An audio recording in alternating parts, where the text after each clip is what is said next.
Hi guys, if you want to know my thoughts and a wear test on the Rimmel Clean Finish Matte Foundation, stay tuned. Now let's get into it. Okay, so I'm already moisturized and primed. So this is the Rimmel London Clean Finish Matte Foundation in 240 Sauce Beige. It's supposed to have oil control, minerals, and it's supposed to look poreless 100%. Lightweight, matte finish, dermatologist tested, won't clog pores. So obviously this is not my shade, but my foundation mixer has not come in yet, so I'm kind of stuck with looking kind of crazy.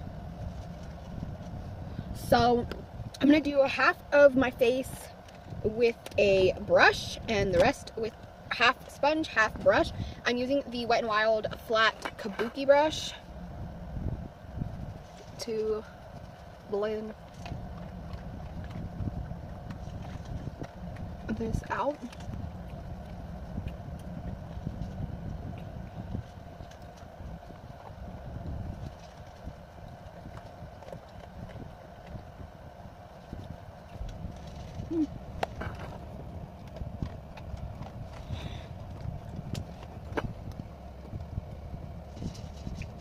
Okay, so actually this foundation is not as bad as I thought. Okay, once you blend it down, it is though.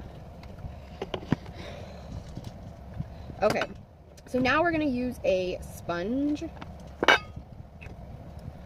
I'm just gonna do the same thing.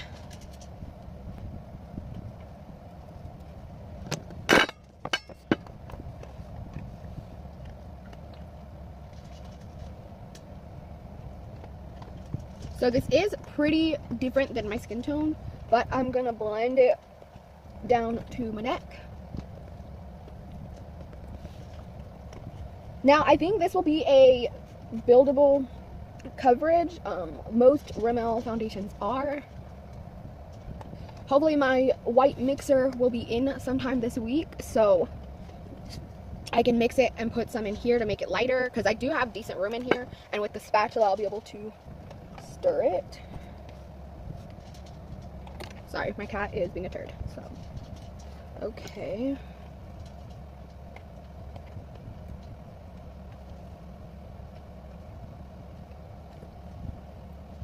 So I think I like how it applies better with a brush. I might pat over it. By the way, this is Hawaiian Green Berry Blast Punch. It's amazing. You should definitely try it. I'm loving it right now. This is like my third glass in like an hour. Anyways, I like the way it applies better with a brush, just for the simple fact that it seems I'm getting more coverage and it's not sticking to my texture as much. So we're gonna go ahead and I would suggest working like and doing half of your face and then coming back, because with this foundation, since it is a matte foundation, it does dry down. So I actually am really liking the formula of this. Obviously I don't like the color, but once I get my foundation mixer, it's the LA Girl Pro foundation mixer. I got it in white. I also got the actual foundation as well, and I will be testing that next week. And if it's too dark, I'll use the mixer. I got porcelain, I think, in that foundation. Sorry, I have a lot of foundations coming in right now. I'm also, in the following weeks, I'm going to do, for one of my Tuesday videos, I'm going to do half of the Collab Meet Your Matte foundation on one side and the Collab Bright and Radiance foundation on the other side, and we're going to compare them. I also got their creamy concealer in, I want to say, light peach, I believe, or something like that. It had really weird shades, like they didn't have any like porcelain or anything. So I am going to do that. So, shh. Sorry about my dogs, guys, they're jerks. And my cat, he's a jerk too. But it's really blendable, and it seems to be buildable, so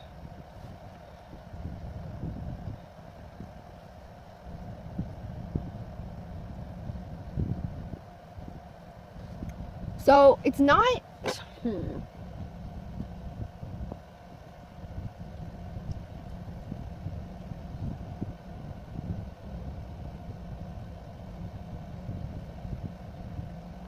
So compared to my neck, it is obviously a bunch of shades darker. I am going to go ahead and blend this down my neck, just for the simple fact that this foundation is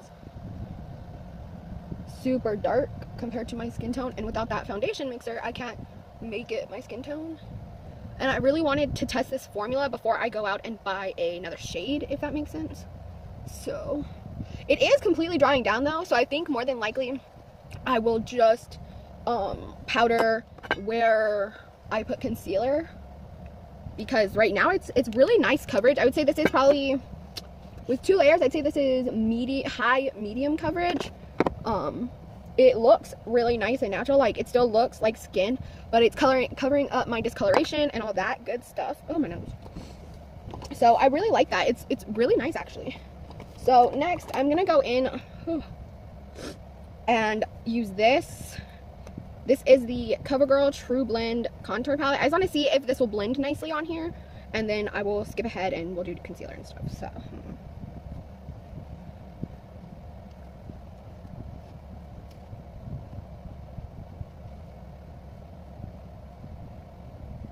So this contour palette, it is a cream, but I feel like even for beginners this would be good because it is so easy to work with.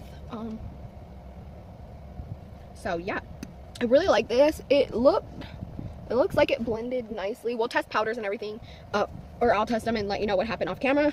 But we are going to use 2 different concealers. I will explain the reasoning in a minute. So the first one is the CoverGirl Outlast All Day. This is an 810 Fair. So the reason I have to use 2 concealers is because this one, it's a great concealer, but the only problem is it is not a brightening concealer. It is not light enough to brighten. It might on the foundation I'm wearing today, but with my everyday foundation, it does not do that. So if I want to brighten, I have to use a lighter concealer.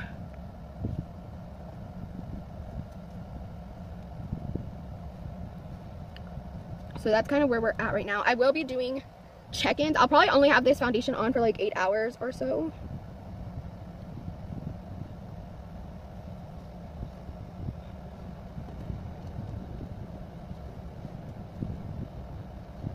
But I do really like the formula of this. I actually really like the applicator as well. The little, like, it has a little brush on the end. I actually really have been enjoying that. I don't think I want to brighten too much today because it looks like this is going to brighten already.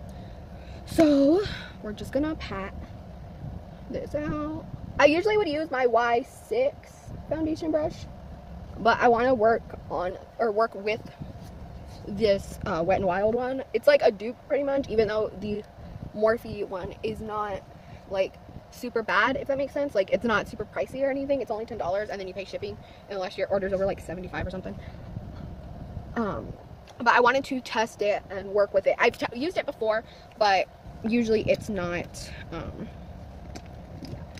So I am going to use my concealer, the Outlast All Day, as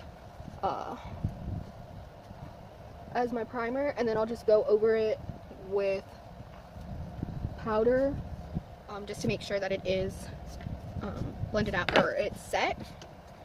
But now I'm going to go in with the Maybelline Master Conceal. I really hope that they put this in something similar to this, like it has a brush or even a doe foot applicator, because I love the product. I just hate the packaging. And you go through it really fast because it's hard to like make sure that you're getting enough product but not too much product. So I waste a lot of this. Like, I'd probably say like 1/4 of the tube has gone from just either putting too much out. Usually it's from putting too much out. Like, I love the full coverageness, even though that's not really a word, but I love the full coverage of it, but I don't like the packaging. I really enjoy the product though. So I'm just going to pat this in. This is going to brighten that under eye. I'm actually going to go back in with my sponge. Okay. So there we go. The only places I'm going to powder are under my eyes and where I put concealer, because it seems like this foundation has completely dried down matte like it says it will. So I will be back after I finish the rest of my makeup, and I'll let you know how products blended on it and all that. So see you soon. Hi guys, so I just got done. We're gonna call the check-in time 10:15 or 10, I guess. We'll be fine too. So this is the eye look I came up with. I tried to kind of copy, what's her name? Rosetta. I'll link her channel, her video below.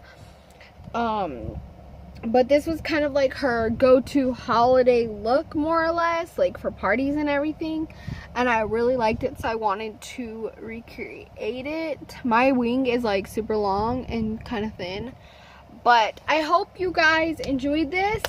My next check-in will be in a few hours. I don't know where my other phone is, but I will see you guys then. Stay tuned. Hi guys, so for my first check-in, let's see, it is 2 o'clock, so there is the time. We called the check-in 10 a.m. This foundation is still looking pretty good. You can see that my eye makeup's starting to kind of like go downhill, like there's a little smudging, but that has nothing to do with the foundation. It is getting a little bit of texture along this area. My contour and everything still looks good.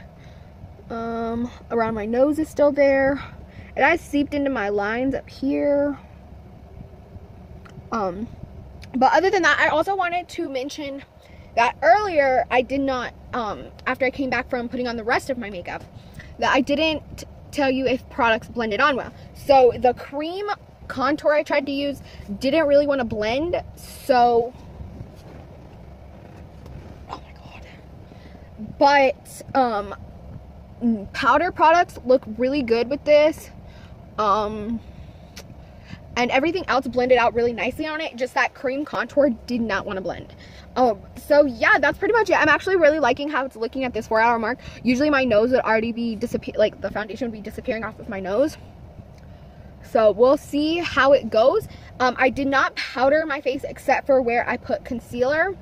So we'll see how long this lasts, if it keeps me not oily, stuff like that. And I'll see you guys at the end of the night. Bye. Okay guys, welcome back. This is my last check-in of the night. It is 8:12 at night. So that means the foundation has been on for 10 hours, which I think is a decent wear time. Ignore my face makeup. This side still looks good, but this side gets really watery, so it does that.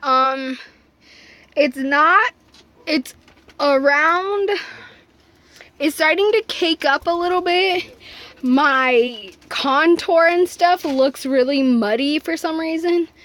It's disappearing around the lower part of my face. Like, I blended it all the way to like here, and it's completely gone from there.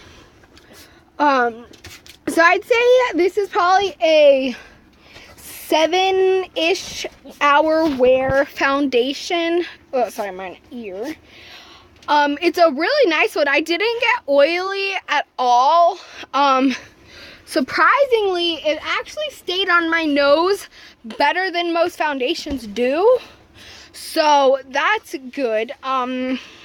As you can see, my lipstick's also gone, but that's beside the point. It was on for 10 hours, you know, I'm not gonna stay that long. But I really like this foundation. I would definitely recommend it, especially if you're oily. And you get about 7 to 8 hours of wear before it starts to separate. So I hope you guys enjoyed this video. Don't forget to like, comment, subscribe, and I'll see you in my next video.